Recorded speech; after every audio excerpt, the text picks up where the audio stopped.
अब तक की सबसे बड़ी खबर सामने आई है। मालदा रैली से पीएम मोदी ने ममता बनर्जी पर साधा है तीखा निशाना। जी हां, प्रधानमंत्री नरेंद्र मोदी ने पश्चिम बंगाल के मालदा जिले में आयोजित एक विशाल जनसभा को संबोधित करते हुए मुख्यमंत्री ममता बनर्जी और तृणमूल कांग्रेस सरकार पर कड़ा प्रहार किया है। अपने भाषण में पीएम मोदी ने बंगाल की मौजूदा सरकार को बेरहम बताते हुए कहा कि ऐसी सरकार को राज्य से विदा करना बेहद जरूरी है। उन्होंने आरोप लगाया कि तृणमूल कांग्रेस की राजनीति ने दशकों तक पूर्वी भारत को विकास से वंचित रखा। प्रधानमंत्री ने कहा कि लंबे समय तक पूर्वी भारत उन राजनीतिक ताकतों के कब्जे में रहा जो समाज को बांटने की राजनीति करती रही। उन्होंने दावा किया कि भाजपा ने उड़ीसा, त्रिपुरा और असम जैसे राज्यों को इस राजनीति के चंगुल से मुक्त किया है और वहां विकास को नई दिशा दी है। पीएम मोदी ने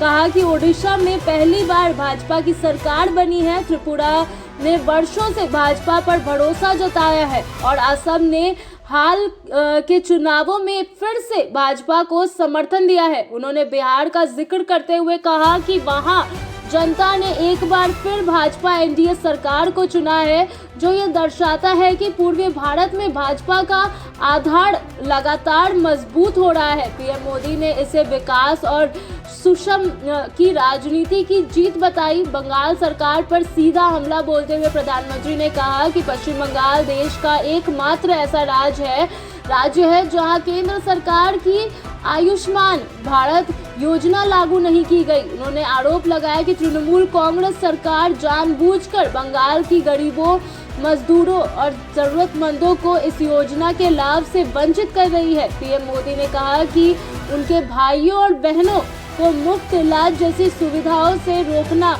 अमानवीय है और यही वजह है कि ऐसी बेरहम सरकार को सत्ते से हटाना जरूरी है। प्रधानमंत्री ने भाजपा की हालिया चुनावी सफलताओं का भी उल्लेखन किया। उन्होंने बताया कि महाराष्ट्र में हाल ही में हुए शहरी निकाय चुनाव में भाजपा को ऐतिहासिक जीत मिली है। खास तौर पर देश के सबसे बड़े नगर निगम में एक ऐसा मुंबई महानगर पालिका बीएमसी में भाजपा ने पहली बार रिकॉर्ड जीत दर्ज की है। इसके अलावा केरल की राजधानी तिरुवनंतपुरम में भी भाजपा का मेयर बनना पार्टी के बढ़ते जनाधार का संकेत है। पीएम मोदी ने कहा कि आज भाजपा उन क्षेत्रों में भी मजबूत हो रही है जहां कभी पार्टी के लिए जीत हासिल करना असंभव माना जाता है। उन्होंने इसे देश के बदलते राजनीतिक मिजाज का प्रमाण बताया। अपने संबंधों में और संबोधन में प्रधानमंत्री ने युवाओं का जिक्र करते हुए कहा कि देश की जेनजी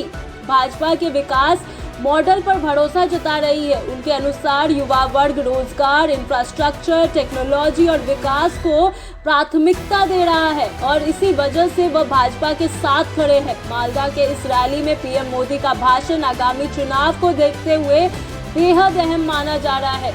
उन्होंने स्पष्ट संकेत दिया है कि भाजपा पश्चिम बंगाल में सत्ता परिवर्तन के लक्ष्य के साथ पूरी ताकत से मैदान में उतरने वाली है और तृणमूल कांग्रेस सरकार की नीतियों को जनता के सामने उजागर करती रहेगी।